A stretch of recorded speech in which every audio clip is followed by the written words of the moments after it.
Hi, Ryan. I hope you're doing well. Thank you so much for taking out the time for this and coming on the show. Yeah, thanks for having me. I'm always happy to talk about this subject, so thanks for having me on. Yeah, so it is a really fascinating subject. Customer research happens to be something that I've been developing an interest in for the last 1 or 2 years. So I've mainly been an hmm SEO person, right? Content person, SEO person for SaaS companies. But in the last 1 or 2 years in particular, I've been trying to dive deeper into this. And then in one of my podcast appearances, Brendan talked about you, and I started following your work. And it's really fascinating the kind of point of views that you have. I just knew that I have to get you on the show. So pretty exciting to jump onto this conversation. Yeah, no, thanks for having me. It is a very unique niche that I occupy in the B2B space. So I hope I Indeed. can bring something that people can learn and take away. Awesome. Sounds good. So, well, why don't we just get into it? I want to start with knowing about your background. I hmm know that you've been in marketing for a couple of years now, I guess about hmm 20-ish years. And you also have a background in psychology and also have experienced reporting as a profession for a while. That's what I know. I've been Yeah. listening to a lot of your podcast appearances, so I know some of your professional background and the kind of world that you come from. But how did you move into this specific area of marketing? That's what I'm interested about because marketing as a Yeah. whole is a really big universe, right? Yeah. What got you exactly into customer research, and how did that happen when you started offering this as a service? Well, there's a lot to that. I'll try and keep it like as concise as I can because it's like 2 decades to talk about. But I started in I didn't always start in marketing. I started in the business world, but I was more on the operations side.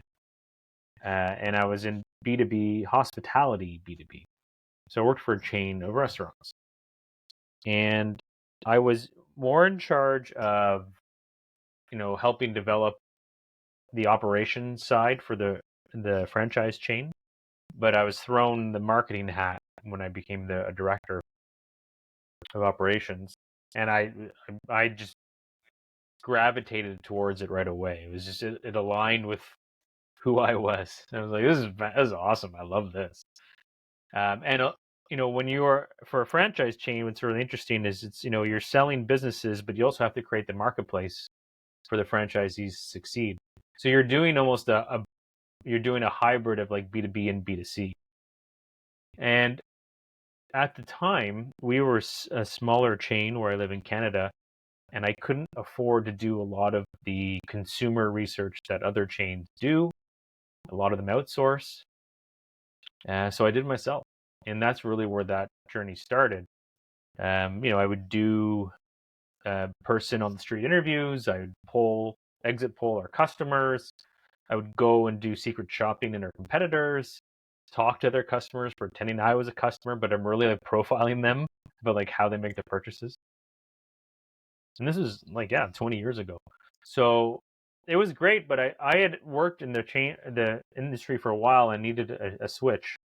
So um, I changed track of my careers and went into broadcasting. That's where I became a reporter for a few years here in Ottawa, Canada. I was TV and radio, and that really solidified my skills as an interviewer because the process of being an investigative reporter, which is actually very similar to how lawyers, law enforcement, their process for extracting things out of like a one-on-one conversation, they're very similar. And I still use that process today in my work, which we could talk about later. But that was a very unique skill set that I developed. And, for a whole lot of reasons, I left being a reporter and I went back to the business world. And I was like you. I started off in the content PR side of things because that was sort of the natural fit for me coming from being a reporter. But one of the where I started getting more along the lines of understanding customer buying journeys was I started working for an incubator years ago and helping startups and founders with their PR and some of their marketing. First thing I'd ask them, so tell me about your customers. when you have conversations with them, tell me why they buy from you and like what is their business model and what are they trying to solve. Half of them can even answer that question. Half of them they even talk to a customer. They just built something, right? Because there's a whole methodology to like how founders win and lose, and but there's a bias to action with founders, and they just want to build things and ship them, which sometimes can work and it can give you a win in the market, but a lot of times that's like the first path to failure. So it was really self-evident, like the lack of dialogue and understanding that a lot of founders had, and then vis-a-vis the marketing and sales teams. When I started working for SaaS companies, I ran marketing in the software company for a bit, and then now I just consult and work part-time with a lot of software companies and marketing teams. Even on the marketing side, it was very self-evident that they didn't really have a good grasp on their customer. So why does all that matter?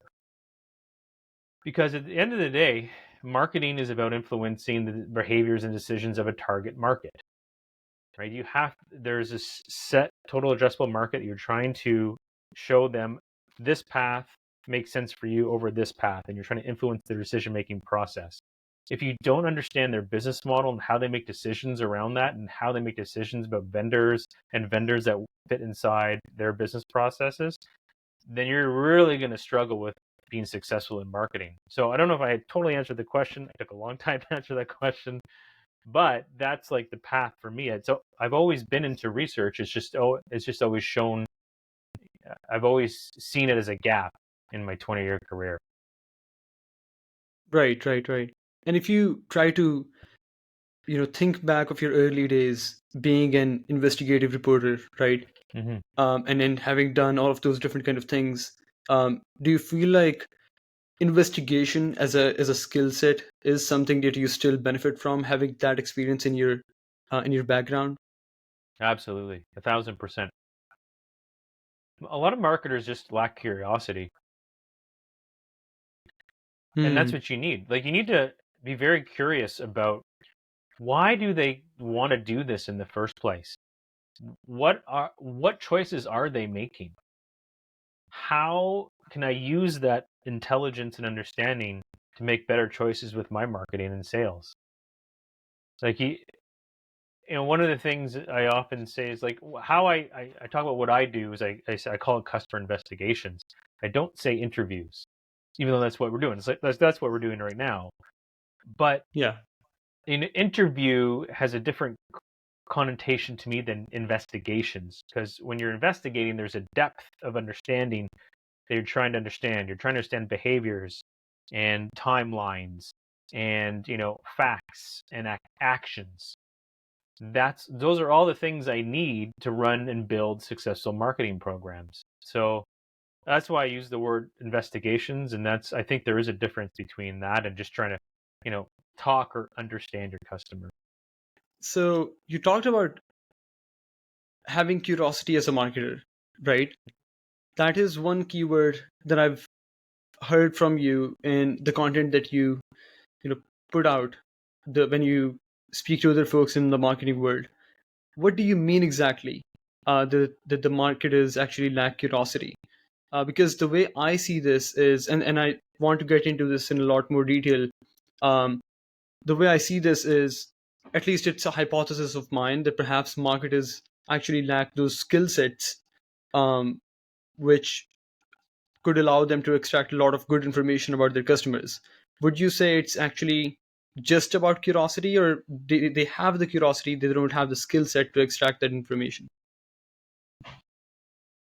Both. I mean, nothing is binary, right? So it's a spectrum of things. I think there are some people that lack curiosity. And sometimes just because they realize that being in B2B marketing is probably not for them and they just don't care about it. And that's fine. Like that is the reality for a lot of people. Or they want their ideas around how to do marketing to be, you know, the thing that's more important than, you know, the process of how their customers buy things and are influenced by marketing, because they care more about like, this is my idea and I like it, so I want it to be true. Um, there are marketers though who are curious and like want to understand, so that leans into your point. And I got a really good story for you on how that exists, that you can be curious but you don't have the skills to really understand or grasp extract the insights you need. I was working with a software company a few years ago, and this was actually part of the starting point for me with Content Lift, like why I do what I do. I was working on some project, I can't remember, but I was working in-house at the time. This is back before 2020 pandemic world. And they came in to the co-working space where I was with them. They were a junior product marketer, product marketing manager. They said, "Oh, I just talked to a customer, had a really great conversation, and I learned a ton." I'm like, "That's fantastic. Let's talk about it. What'd you learn?"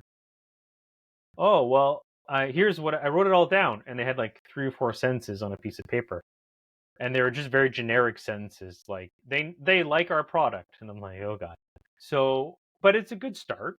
So I asked them, "Okay, let's go revisit the tape. I'd love to listen to it, and we can listen to it together, and we can sort of talk it through." "Oh no, I didn't record the conversation."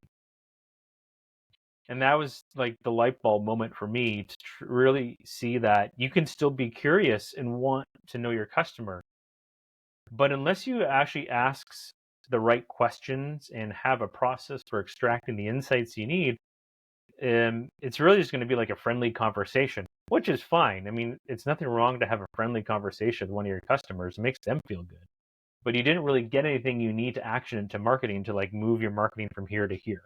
So that is where I think you can be curious, but to your point, not maybe have skills that help you understand how to get the insights you need. Right.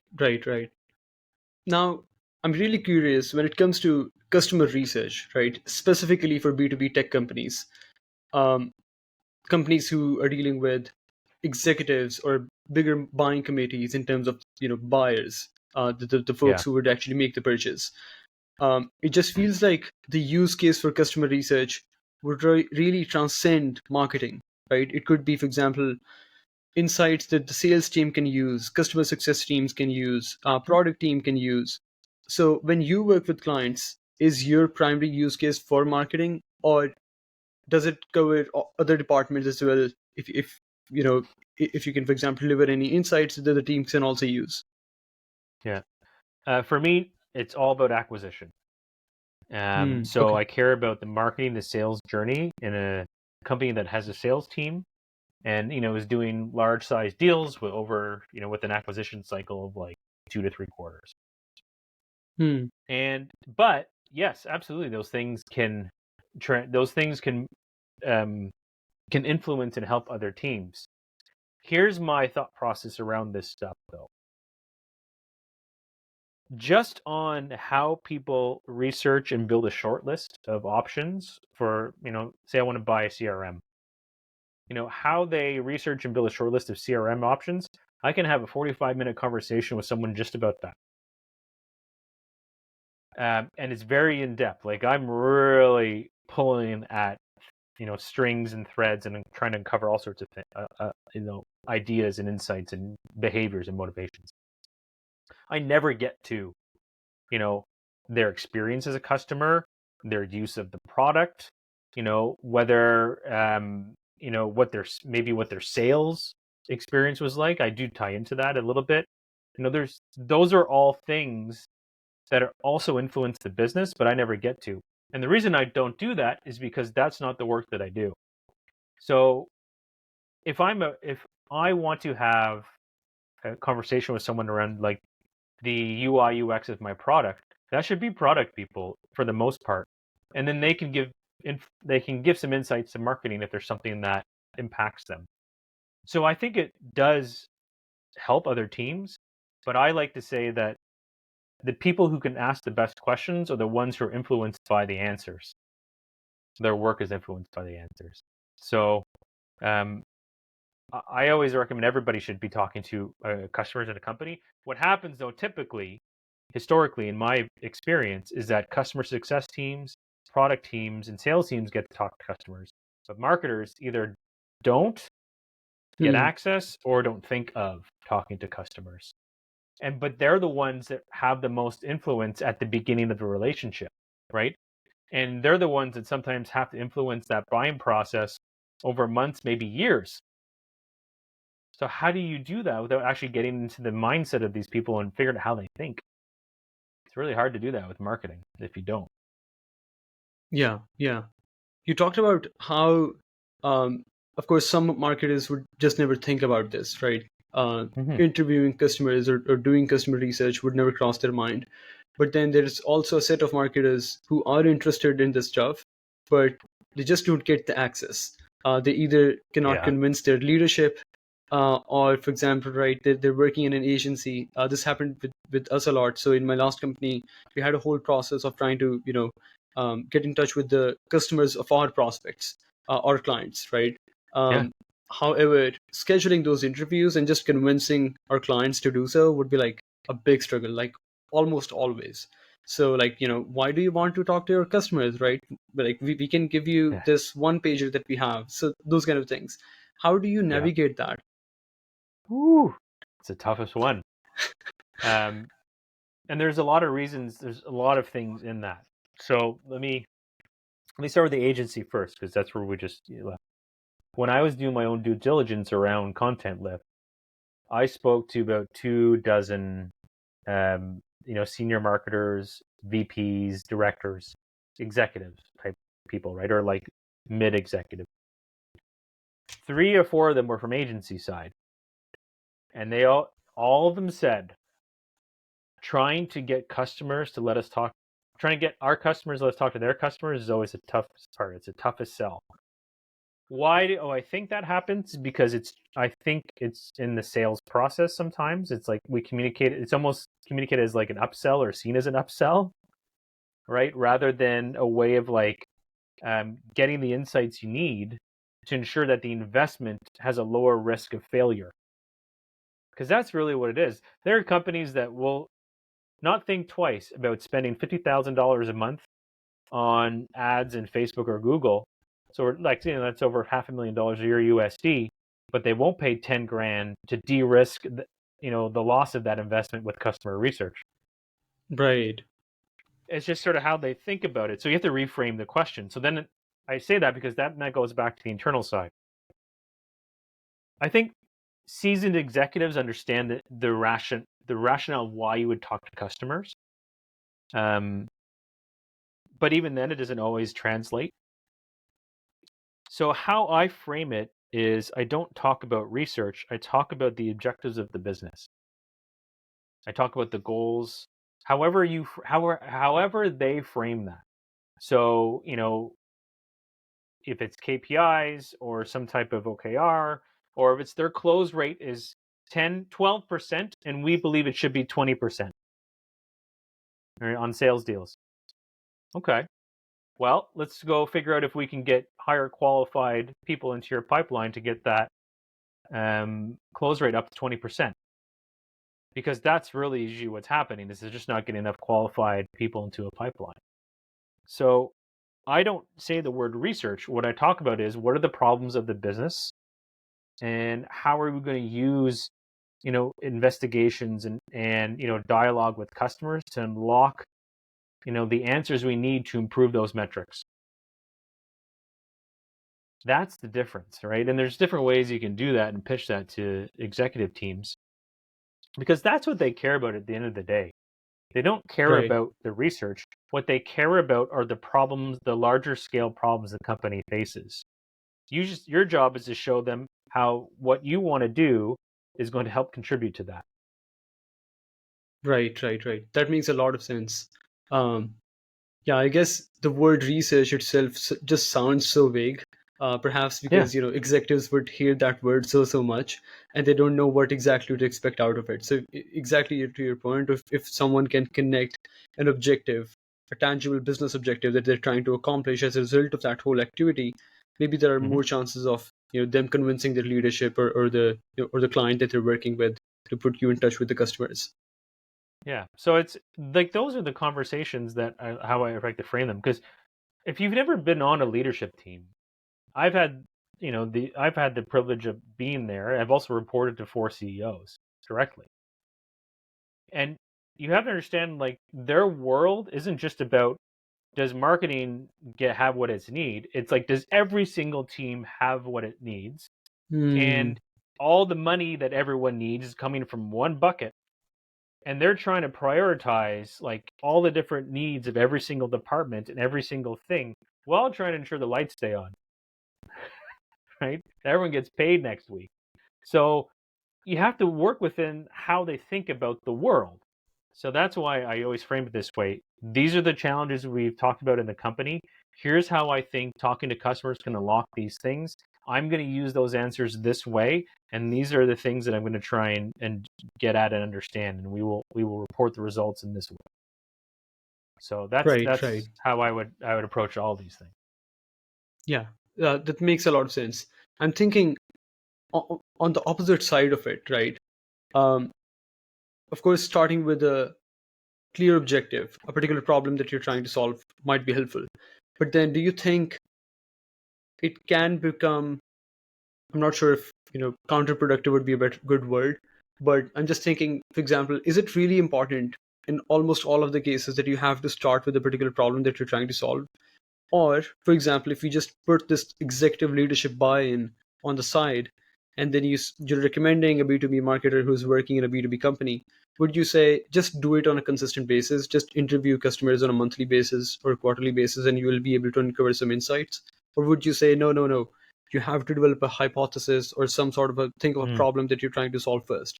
So should it be an ongoing activity for an average marketer operating in the B2B niche? Or would you say no, if they should only do it once they've figured out a problem that they're trying to navigate the solution of?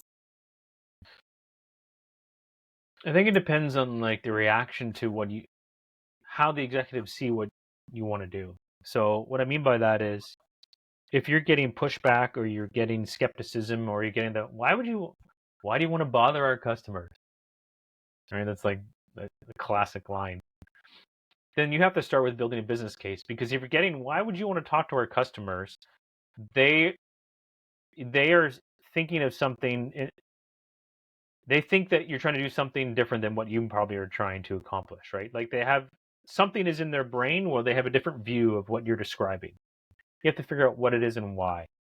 It sounds like you can ask them, like, it sounds like you're thinking of research in a certain way. Can you tell me about your experience with it, right? Like, just trying to get at the understanding of things. If they're like, yes, great idea, we should have done that sooner. Yeah, set up a cadence. A lot of companies do that, right? They have like dialers set up, or they have automation set up. Product teams and software companies, like, this is a gold standard for them, right? Like they set up monthly cadences with customers, just to understand how they're using the thing, right? Because that's so key to their success. You can do the same thing as a marketer, right? Now, what you Mhm. want to do though is work out with your teams, who's talking to who and with what, right? And you also need to understand like who you're going to talk to, because not all customers are going to give you the insights you need. Like different customers at different points in their journey are going to unlock different things. So you also have to figure out like who you're going to talk to, and you need to talk with your colleagues about who's going to do what and reach out to who. Because if one customer does get 6 emails from like 6 different people inside a company about 6 different things they want to talk about, that is a bit much, and you are bothering customers at that point. But these are all grown-up conversations we can have in a business, right? Like these things are not unsolvable. It just takes some thought process to figure it out. So to answer your question, I think research should always be done. You don't always have to do interviews, right? You can do things where you're sending out surveys. You can do review mining. A lot of people now, what they'll do is with um, sales call recording tools, as everyone has an AI thing now. They'll set up workflows where key phrases are pushed, emailed, or pushed into like a Slack or a Microsoft Teams into one channel, and you can see highlight reels from customer conversations from sales calls in real time. All this stuff's amazing, right? So you don't always have to do Mm. interviews. That's just like what I do, because I think there's more that has the most value when you do interviews. But there's all sorts of ways you can do research ongoing. Right, right, right. Um, so if we were to zoom into the process that you use, right, when you work with your clients, the companies that you serve, Mhm. and if you try to get into the tactics of your entire customer research approach, what activities do you perform to uncover those important insights?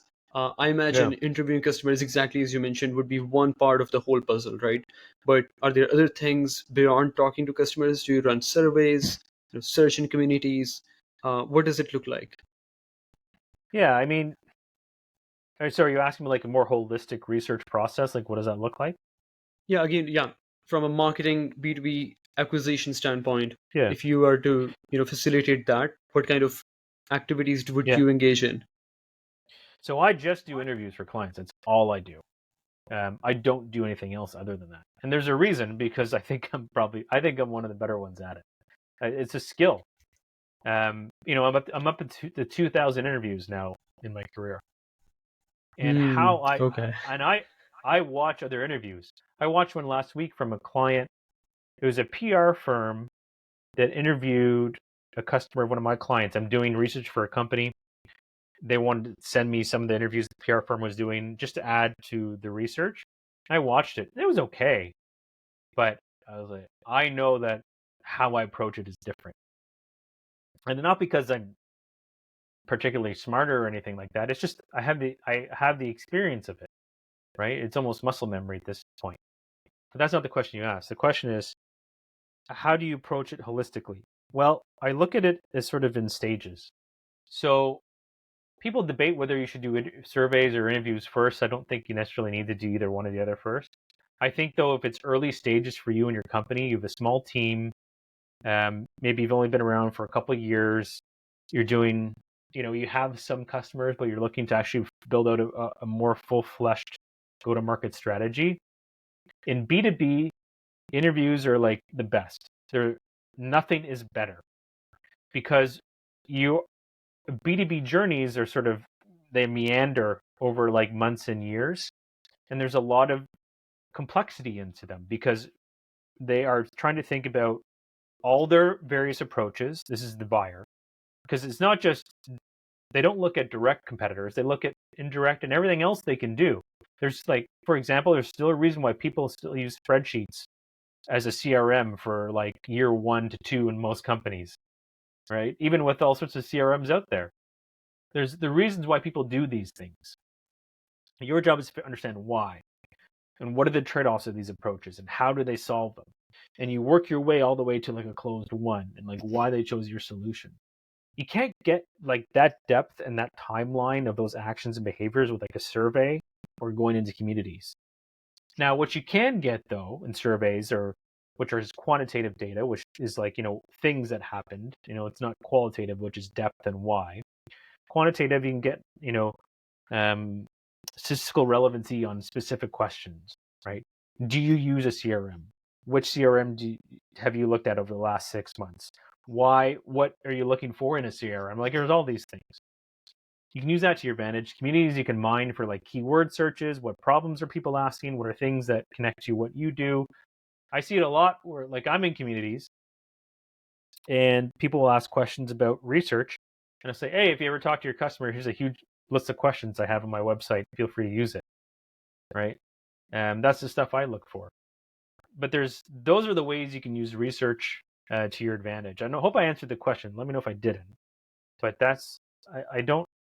I think those are really the ways you do it. It's more about just getting into the mindset of customers as opposed to like one specific process. Right, right, right. Do you feel like interviews are particularly good because you can, get more clarity and you can just follow up more and those kind of things compared to surveys, for example? Yeah, that's part of it, and you get the why behind answers. Um, you get depth of context. Let me give you a really good example. So on my website, I have a case study where a company called Rewind. I got hired to do a research project for them when um, they acquired another company. Their software, what they do is they back up other pieces of software. So, for example, they back up all the data in Shopify, Jira, Confluence, and they acquired a GitHub solution that was just like their other tools. because in their mindset from the executive side, this is going to fit nicely into our product portfolio.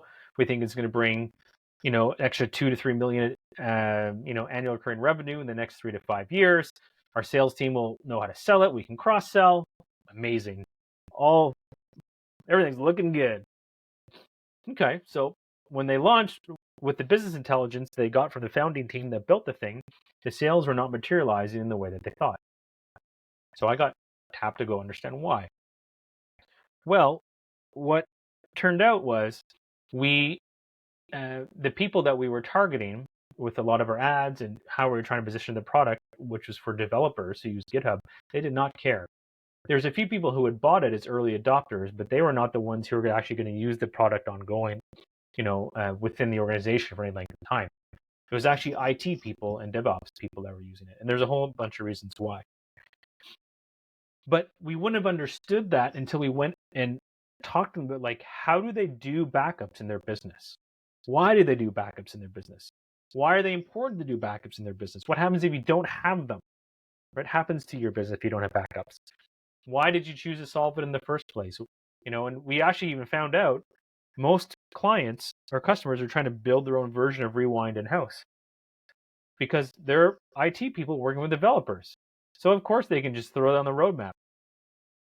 But they were always failing to build a successful product. And we knew why that would happen as people who sell the product. But we didn't really understand the length at which buyers are trying to build their own. So you won't get that stuff in surveys, right? The deep context, the worldview, how they think. You'll get some good data that you can action. Absolutely. I still use surveys for a lot of things. But I prefer interviews because nothing gives you the depth that you can get in any other means of research. Right. I love that example, by the way. It just feels the disconnect that can exist in what you think is going to happen versus what actually is happening at the, at the bottom. Um, I'm thinking when it comes to a B2B company, since the buyer actually is not just one person, right? For bigger B2B tech companies that we're talking about, there's normally some sort of a buying committee involved, right? So there's the end user, there's the decision maker, the executive sponsor, maybe that's a better term, those kind of folks. So digital marketing executive is going to be using the product, and then marketing director and the CEO, those folks are also involved in some capacity. How do you figure out who you want to interview? Of course, it might be connected with the goal that you have, but generally, again, if you want to facilitate acquisition teams who are focused on creating content, let's say, who would be the main persona or the role that you would be more inclined towards in order to gather those insights? So the first thing I look at is how many people are actually involved in the deal and based on what you sell. Mm-hmm. So you mentioned there might be 3 people. Absolutely. Sometimes there's one person, they're all 3 of those people. Because, a really good example is like a product-led Notion. Notion's a good example, or Calendly, or, some type of wiki thing or a scheduling tool. Like there's very little risk in these things. Often they come out of some, small budget that already exists. And, there isn't a lot of thought process. They're just sort of comparing feature sets. There's one person, so there's not much decision you need to make around who to talk to. But as, if the tool you're selling is a bit bigger, there's more complexity, costs more, which is usually like a good factor of more people getting involved in a deal. Your job is to figure, okay, like who has the most impact in this deal, or who has the most information to help me do my job? How I typically will say this to companies is, historically we talk about, there's a term called the champion, and that is the person that's inside a company that has probably identified the problem, is there for most of the acquisition phase, might be there for onboarding, maybe not, depending on who's using it.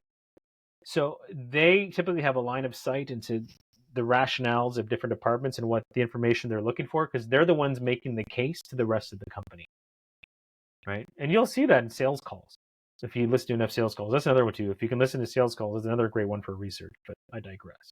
So, they'll say, I got to make the case to the executive team, or I got to make the case to my boss, or I got to talk to this department because we're co-sharing the budget, but I have the lion's share of the budget.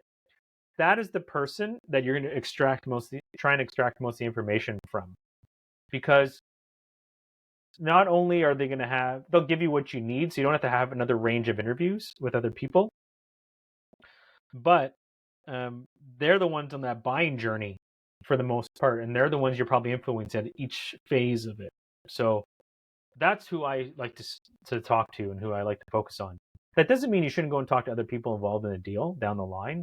It's great to understand how they think. But if you're just starting this journey, that champion or that core person who's the person's there for the most amount of time, that's the person you should speak to. Right.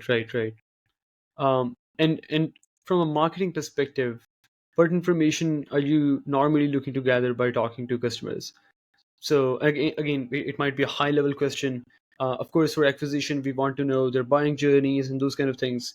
But from a high level, if you were to try to, if you were to break down what information that you're trying to gather exactly, what would it be? Would you say you want to understand the kind of channels they use? Is it as specific as, hey, how did you land on my product?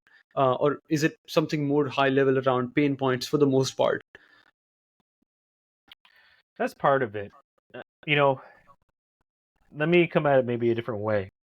So I think one of the things that we've been told to believe that I don't think is necessarily true is that a funnel is how buyers buy things. And I don't think that's true. I think the funnel is good for organizing marketing programs and assets that you ship, right? And thinking like what comes in what order. But what happens is people like say, they'll start building marketing stuff by thinking, I got to build some top of the funnel stuff. Okay, I'm going to go start building that. But what's top of the funnel? What does that mean?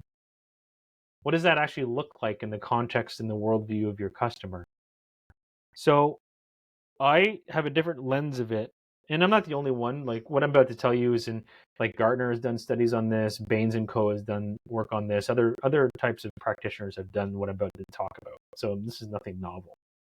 But B2B, I try to understand the process through which they buy, or vendor selection process.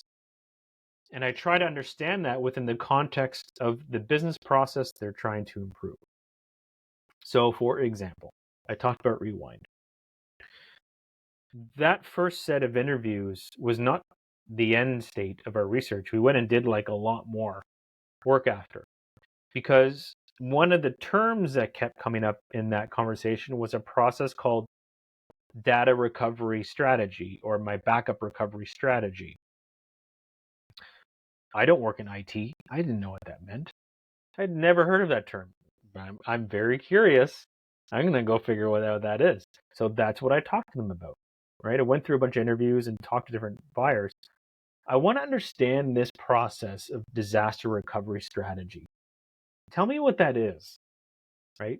Now, my subject matter experts internally could also do that, but I want to hear from customers what they say it is, because they're the ones that are looking at our marketing and deciding whether we are something that makes sense for them. So why did I do that?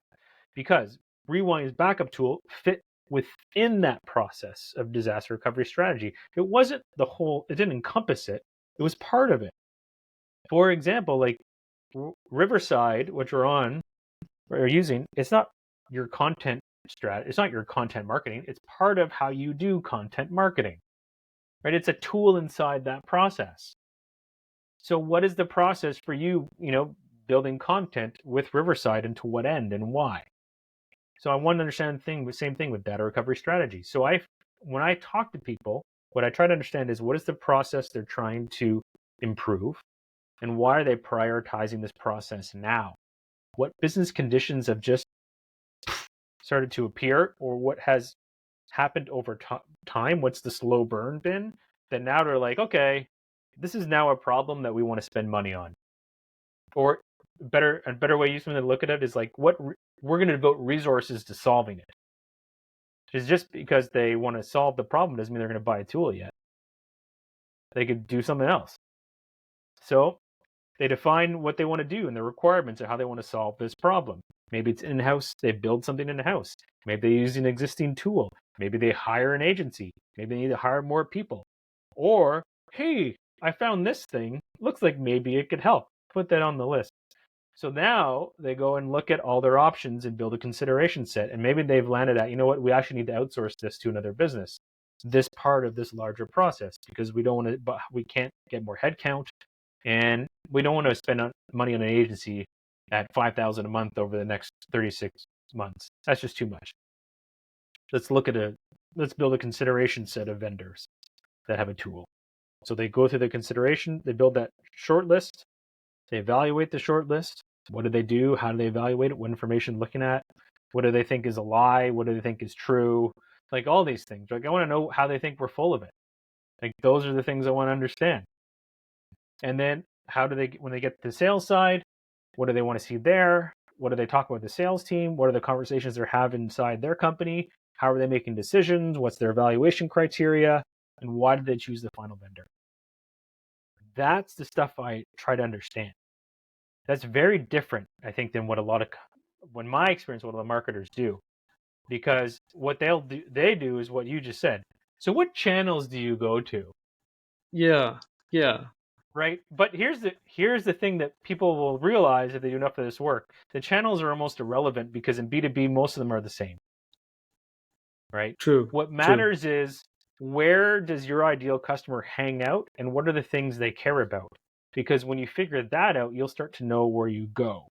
Because if I'm selling to developers, well, I'm not going to go into communities for marketers, right? That's pretty self-evident, right? I'm going to find out where developers hang out. But what they care more about is like, how do I show relevancy and credibility at that point in the process to them? And how do I stand out within that environment? Right? So that's the process I just talked about, like my interview process, investigation process. Those are all the things I'm trying to understand. Right. I think it's, for sure, it's a total different approach compared to how the B2B marketing world actually sees customer interviews. Like, I can admit, I would never think about, running any kind of interview, interviewing customers with this level of depth in mind. Like, I definitely have asked customers very basic questions in the past, and thought maybe Yeah. that is useful. Uh, exactly as you mentioned, right? Like being very channel specific and those kind of things. And there is definitely a lot of overlap. Uh, so if I were to summarize this, right, and and this is coming more from my own understanding perspective rather than what I want what I want to do for the viewers. Yeah. If I am working with company that operates within the B2B marketing world, what you're saying is interviewing customers is not just about understanding where they, like, do they use LinkedIn? Of course they use LinkedIn, right? Do they use Yeah. Slack? Of course they use Slack, the communities. It's rather more about understanding that space as a whole, right? So what terms don't you understand? What processes don't you understand? Because you don't belong to that world. And seeing Yeah. the world that company operates in through their eyes. Is that, would that be an accurate description of what you're trying to Yeah. achieve? I want to understand their worldview in the context of how they make decisions. I lean into a process that's called jobs to be done. People can Google it. It's really an innovation framework, but I borrow a lot from that. But I also borrow a lot from other sources. That's fine. Everyone sort of has their own take, right? But Bob Westa, who is a very popular name in that world, he's one of the things he's said, and he's quoted as saying, he says, people buy based on, like, you have to influence their worldview and understand the context of their worldview.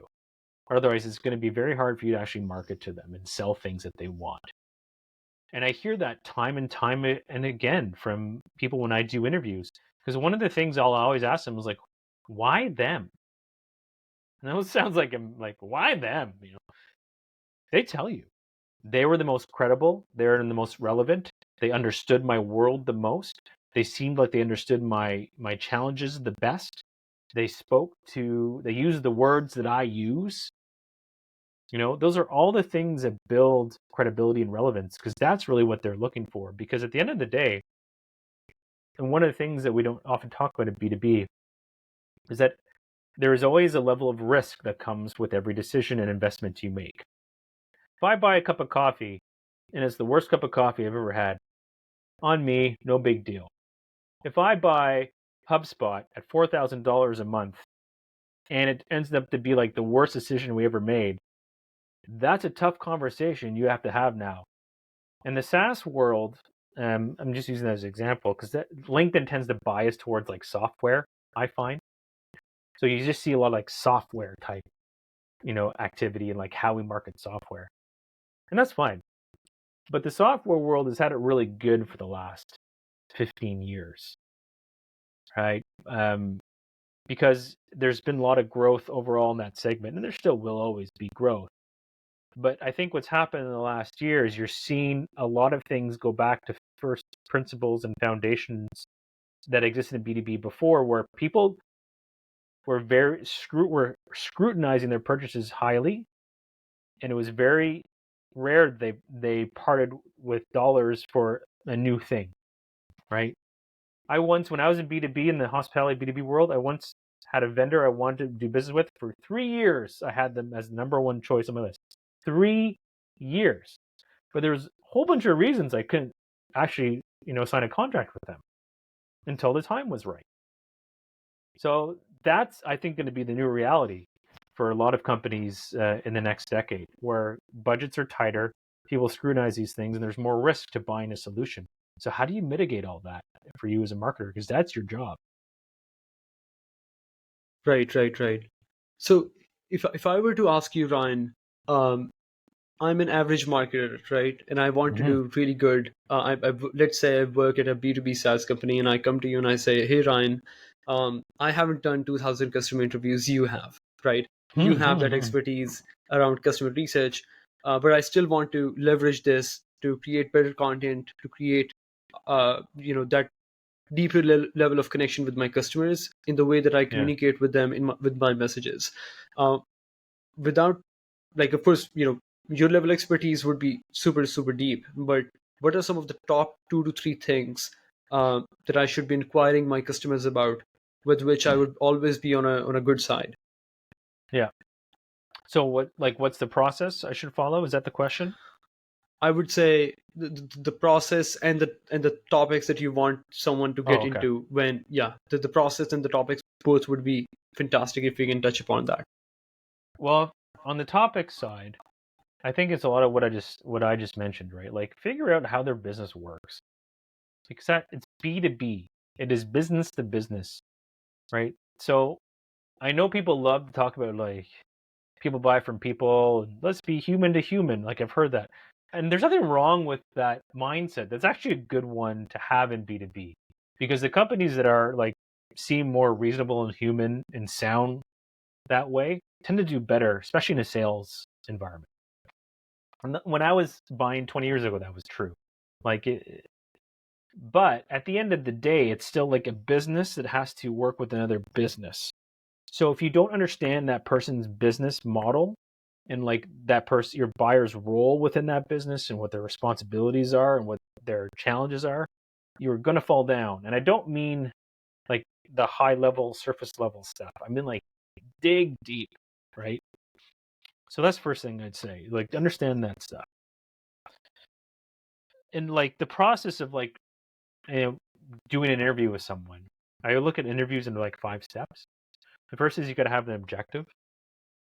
Like, what is it you want to talk about and why? We touched on that a few minutes ago, and I think because that's your guiding force for the scope of the conversation. There's so many types of conversations you can have with a customer. Like, what I do, like acquisition. There's brand identity. I talked about UI UX, close lost, churn.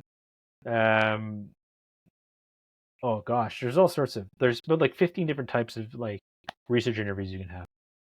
So you need to figure like what kind you want to have and what you want to talk about and why, because that actually guides your entire line of questioning. So that's the first thing I'd say. Two, you got to pick the right person. So if I'm going to talk about the acquisition side of things, I don't want to talk to a customer that's been my customer for 5 years because they're not going to remember. They just won't, right? And vice versa. If I want to talk about business outcomes, case study type stuff, I'm not going to work with a company that has been my customer for like 2 weeks. It doesn't make any sense.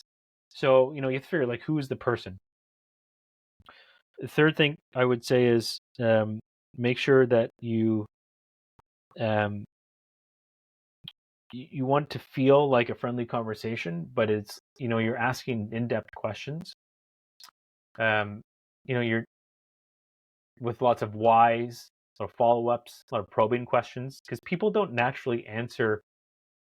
I had an interview just before we talked.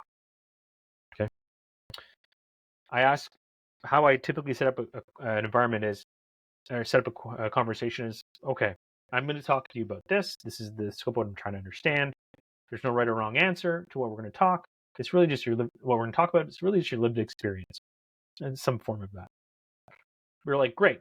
Here's everything, and they give you like years of things in like 5 minutes. So your job now is to go in and start unpacking all those things, because they're going to try and give you their life story in like 3 minutes. But you're going to be talking to them for an hour, and they're going to miss things, right? People have biases. Their memory doesn't always get jogged until you start talking to them. So there's all these things you want to do, but like follow-ups, probing questions, trying to ask things on a timeline, actions, behaviors. I don't care about opinions. Record the conversation. That's the fourth one. And the fifth one is, once you go through all the insights and you figure out like, okay, this is some themes and patterns and trends, make sure you put actions to every single thing you want to do, who owns the action, and when you're going to do it. Because research is like a lot of things. And like if anyone's had, agencies or outside parties do audits of any type of program, audits can sit on a shelf for years and just collect dust. Same thing with research. It often can be a challenge to get the things actioned because people develop the ways they want to do stuff. With Rewind, it took a few more months for people to sort of shake away the cobwebs of what they thought before, because that's what they believed. And now they have to operate with a new line of thought. That stuff takes time. It takes a lot of constant reiteration, multiple conversations, coaching people, but it's all for the betterment of the business. So make sure you have all these actions in place, or all the things you want to do. So those are the ways that I look at interviews, is like, setting yourself up for success in that environment. Right. Really fascinating. For sure, like a big in-depth process that you have to follow. It's definitely not as easy as I think most people assume it is. So I wanted to ask you, when it comes to conducting the interviews, right? Mm-hmm. The actual part, the art of doing it. Again, back to our initial point where we talked about having curiosity versus having skill sets. Do you feel like, if for example, I'm a marketer, right? I keep saying, for example, but I am a marketer. You are a So marketer, anyway, yeah. so I have curiosity, right? And I really want to gather that information. But I've always been, creating content in front of my laptop, just typing stuff. I haven't had that level of interaction with human beings in an interrogative manner, right? In that particular setting. What are some of the skill sets that can really equip me in terms of communication, in terms of my ability to connect, in terms of just extracting that information to the fullest of my abilities? Yeah. I think one thing that you perhaps touched upon in your last answer was, and I've also heard you talk about this in other podcast episodes, which is that you want to avoid why questions or be more conscientious about them, right? Something like that. But in Yeah. general, are there some communication best practices that you would say a marketer Yeah. need to equip themselves with? It's not a natural environment for a lot of people. Like I made a ton of mistakes when I was a reporter. One of the first mistakes I made, it was two mistakes in one interview. So the first one is don't write a list of like 1,000 questions. I mean, you want to keep it to like 1 to 7. You did that, right? And the question just sent me. It was a few questions. And the reason why you want to limit the questions is because they can distract you from actively listening, which is the second mistake that I've made. Because good insights are never in the first question, they're always in the follow-up question. So the example of how I made that mistake was I was interviewing a politician in Ottawa, and it was one of the first times I'd interviewed them, or a politician. It was one of my first interviews. And what I did was I had my list of like 15 questions that I thought were zingers, and I had the microphone on them. And I was so glued to the questions, I was like terrified of missing one, that I was just listing them off like one by one until they ended their answer, and then go to the next question. And then when I got back to the studio and I listened to the tape, they had said something so like, crazy and hyperbolic. I missed the opportunity to actually ask a follow-up on it. And I still think of that moment, quite often. But it was a learning experience, right? You learn. So I always say like, I always say now, list out topics and themes. What are themes? What are like lines of conversation you want to have? Because then what happens is there's like a high level part in that 5 to 10 minute part of section of the interview you want to cover, and you can ask follow-up questions there. And then actively listen. Actively listening is really hard for a lot of people, not always, because there's a tendency for us to want to jump in and add to the conversation, or um, try to nail something down they just said. I tend to just let people speak, and I let silence be my friend. Because you can do, I just did another 3 seconds, you can feel it when no one's talking. But when you do that, the person on the other end tends to really add more things. So active listening. So those are two things. You talked about why. Like, the thing about why is why questions are good, but they can feel like an interrogation after some time. So you can always rephrase why to that's interesting. I've never heard that. I haven't heard that yet from someone. Can you expand on that? I like what you just said there. Tell me a bit more. Different ways to rephrase the ask. So that's another thing I like. I talked about behaviors. I like behaviors and actions. I talked about how people jump ahead in time. So I'm always trying to bring them back. Because I don't write answers down verbatim. What I will do is, it even happened today. It's funny. Like, I don't have my notes for me. Oh yeah, like this is like, so I have like, I just use pen and paper as I'm like writing down interviews. You can't. People who are listening to this won't be able to see that. But they said to me, "Oh, I'll slow down because you're writing my answers." I'm not writing their answers down. What I'm doing is making markers of things they've said in the interview that I want to revisit, because Hmm. they're just rambling. So what I've done is I picked up on a word. Okay, I'm gonna revisit that when they stop. That we're next topic. I'm gonna go back to that, because what they talked about, what they're on now, is like 2 years ahead of the timeline, as opposed to like where they just jumped ahead. So I want to go back. So there's all these things that I'm trying to do in the interview. The thing is, though, these things take practice. So I think if you're new to this, or you're unsure, finding the right person, having an objective, finding the right person, actively listening, themes over questions, Hmm. and really try to probe into people's thoughts from like what they do things and why. Those are like the key markers of success for me. Right, right, right. Yeah. An answer fully packed with insights. I love that. Uh, yeah, no, I really love when people try to go super deep, and I think exactly as you mentioned, silence is perhaps that one thing that let other people just perhaps revisit their thoughts while they're speaking it, right? Like just Yeah. um, summarize everything that they have in their mind. I Yeah. also love, this. Actually have it right below my mic. This one book, Never Split the Difference. Um, Oh yeah. Yeah. to That's me, what it the was difference. Yeah. really, It's classic. yeah, yeah, yeah, for sure. I'm pretty sure you've read this. I think it's really good, especially when you're trying to develop those um, communication skills. Overall, active listening perhaps is a big theme of this book as well, right? It um, is. Yep. and it was really helpful for me because I think, um, again, you can either learn it from practice. When you have 2000 interviews under your belt, you definitely have nailed all of it. But for folks who are don't have that as of now, they're trying to just develop those skill sets to be better in terms of their day-to-day communication with executives. These resources typically help, I guess. So I'm really curious, Ryan, when it comes to turning those insights into an actual strategy, right?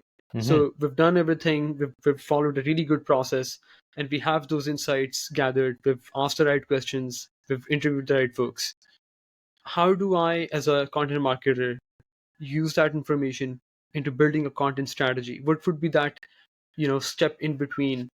Specifically, I think that's what you started. I think you shared this journey of yours on LinkedIn a couple of days back, of how Content Lift actually, you had the idea of starting it as a content service, Yeah. right? But I then did. Yeah. uh, yeah, and then you got into customer research specifically. So I'm Yeah. thinking, how do you think about this once you've collected those insights? How do you build a strategy out of it, specifically for marketing acquisition? Yeah. Just on that, like I hated the idea of starting a content agency. Not because there's anything wrong with it. It didn't align with where my passions were anymore. But Right, I right, always right. liked, I see myself as like like a hybrid product marketer, content marketer, right? But I try to put my brain in the mindset of the C-suite and customers, because that's, C-suite cares about driving the business forward. Customers care about getting value from their purchases. Right, right, And right. that's just, I think a lot of that, honestly, Usman, is like just my experience of how my career's unfolded, because I started in the service industry. So to me, it's like all I ever did for most of my career is interact face to face with customers. So it's always been ingrained in me to understand how they think. But that's not your question. Your question was, um, you know, how does content work out of this? So that's one of the reasons I like following like that process that I laid out. And like I said, Google like B2B, Gartner B2B buying journey. They have a very similar one than which I just laid out. I just like mine because it just aligns with how I like to do it. But the reality is, B2B marketing, like I said, is about influencing decision making processes. So if you know the steps of how those decisions unfold, and at those various stages of intent, your content starts to materialize, almost like it's like handed over to you on a silver platter. So let's take the rewind example I was talking about.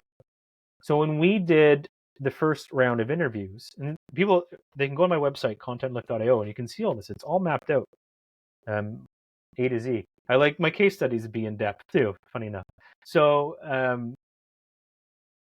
at the bottom of the funnel, if we go back to the funnel, like I said, for organizing, we revamped a lot of the marketplace listings, the landing pages, a lot of the ads pointing to these landing pages.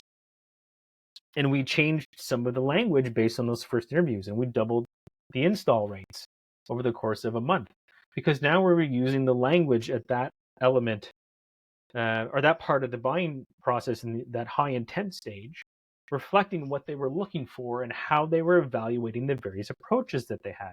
And all we did was tell them like to stop building their own version of Rewind in house, which is what I said they were doing, and the problems they're going to face with that. But if people who are familiar with B2B marketing, that high intent prospects, that's only about 5 to 10% of your market at any given time. The majority of people in a market are future customers. And there might be customers 2 quarters from now, they might be customers 2 years from now.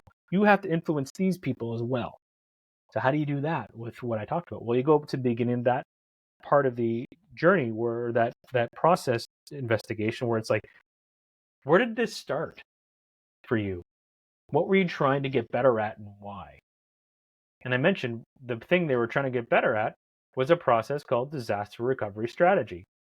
So what do you think Rewind talks about a lot now at, for webinars, speaking engagements, you know, a lot of their how-to stuff, white papers on whatever, are doing, we just did a survey, go back to surveys, but it was a survey for content around, people's disaster recovery strategies. What do they have in them? What are they lacking? What are their misbeliefs and misconceptions about what they're doing that's working and why? That's going to launch probably as a report. That's the beginning, top of the strategy, and they can build the stuff in the middle. So that's how I connect the dots.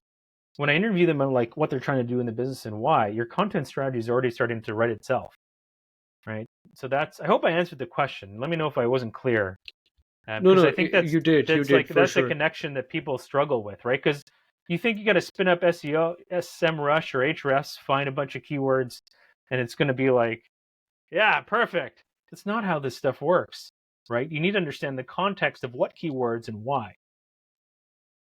Exactly, for sure. I mean, I always say this, that keyword research tools, and this metrics like search volume can tell you how many, right, the number of people who are searching that particular keyword, but they would never tell you who that person actually is, right? Like what Yeah. exactly is their role, um, who, what company are they exactly working at, and in all of those smaller details, what kind of challenges they face.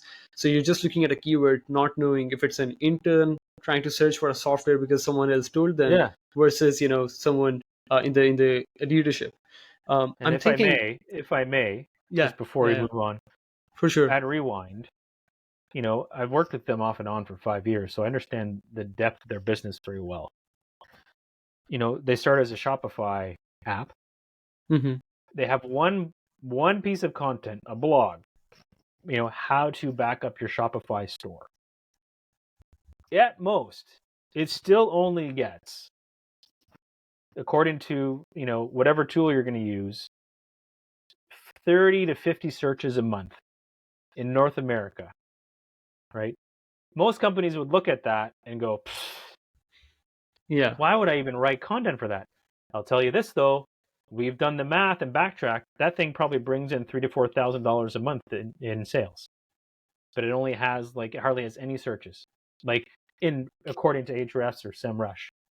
So you can't discount these things, right? Around how they're buying, because even if the search volume is low, if the intent is extremely high and it leads on that path to a purchase, you should be all over that. Mm. I love that example, by the way. Just so you know.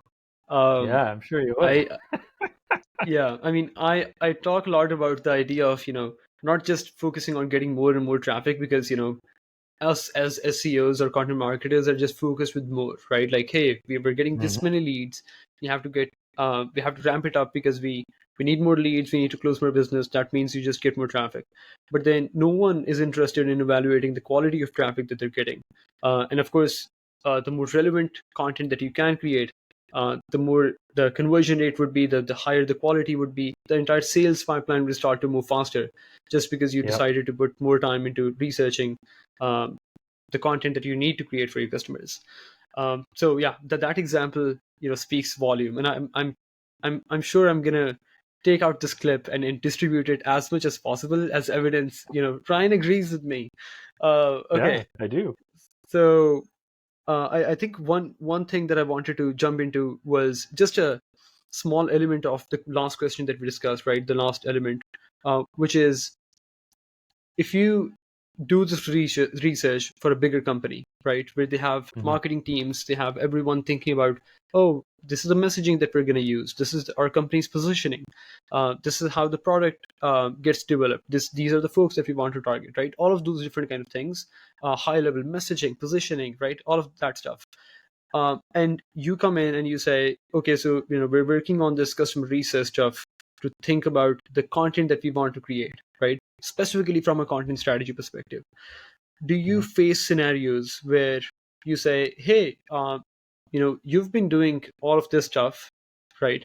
But your customers are actually interested in this other stuff. And then you suggest that other route that they should follow. But then there's pushback because they would be like, oh, that actually means we have to go back and change our positioning first, right? Like, I can give you an example. So if you say, if there is a company that says, hey, we have a video conferencing platform, but then when you talk to customers and they consistently describe that as a visual collaboration sort of a platform, right? Maybe something slightly different because people, let's say, get on the tool and they try to draw things based on the features, whatever, right? So Mhm. they use it for collaboration, and company is trying to push the wording around conferencing specifically, right? um, would it have you faced scenarios where you come back and you say we have to change the content strategy, but then you receive pushback because it means you're trying to, that would, as a default, would mean changing the entire positioning, the entire messaging, and it just means a broad level change that the company needs to absorb? Yeah, that happens. Um, but I also understand why that pushback is there, because it can exist for a few reasons. So one is it can be just, yeah, they see that the dollar signs are unchanging and everything, right? And what they've been doing, well, it's getting some success. You know, why why fix what's not broken? Um, some of it is ego, politics. That's one reason why either sometimes we don't get to talk to customers, or why we should do customer research, because people start to develop their own lens of like who the customer is and why they do what they do. And most of the time people are usually right to some degree.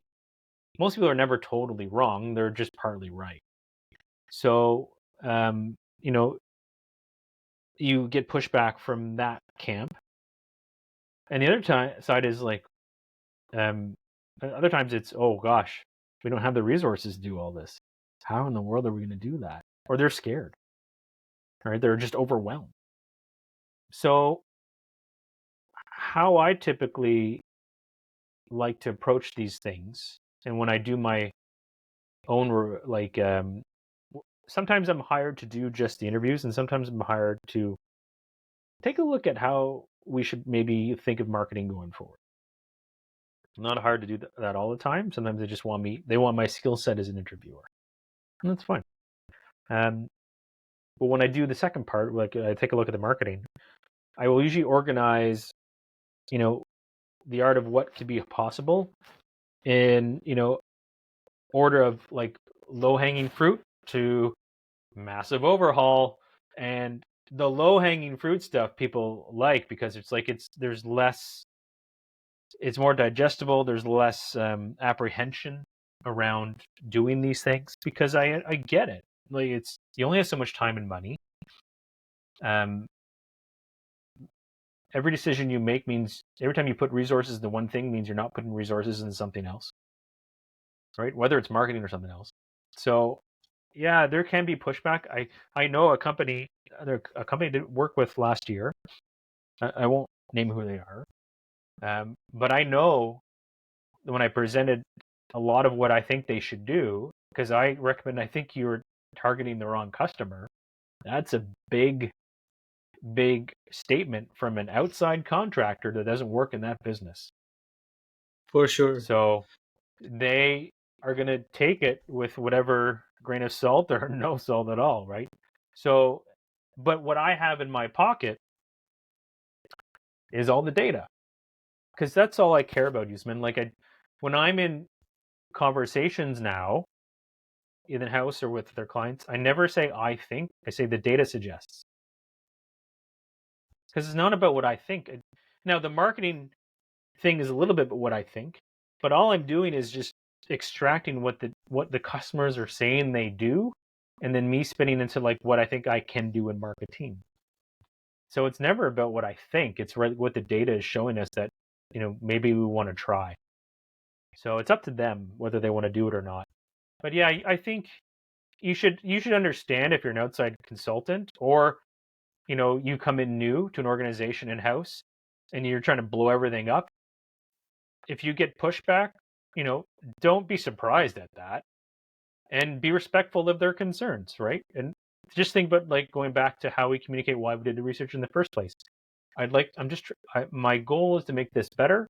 Here's how I think we can do it. Are there some small steps we can try to at least see what the impact can be, right? So I hope that answers the question. I don't know. I hope I You didn't feel sure like I was did. You dodging sure it. did. No, no, no. You sure did. I think you struck the hammer exactly where it needed to be struck. Again, coming from a place of empathy, thinking about those leaders that are, of course, operating, because it can feel that someone from the outside, if they've been hired as a contractor, it just feels a little, attacking. If someone says, oh, the customer profile I think is not right, or something like that, and then at the same time also being objective, providing data, and all of that stuff. I totally love that. Um, well, thank you so much, Brian. I have totally loved this entire conversation. I really appreciate the time that you took. Would you tell us how people can get in touch with you? What's the best Yeah. platform to reach out?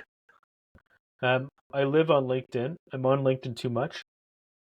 I think most of my family doesn't get it. My wife thought it was still thinks it's weird. Um, not as much anymore because now she sees like the impact it's had on my business.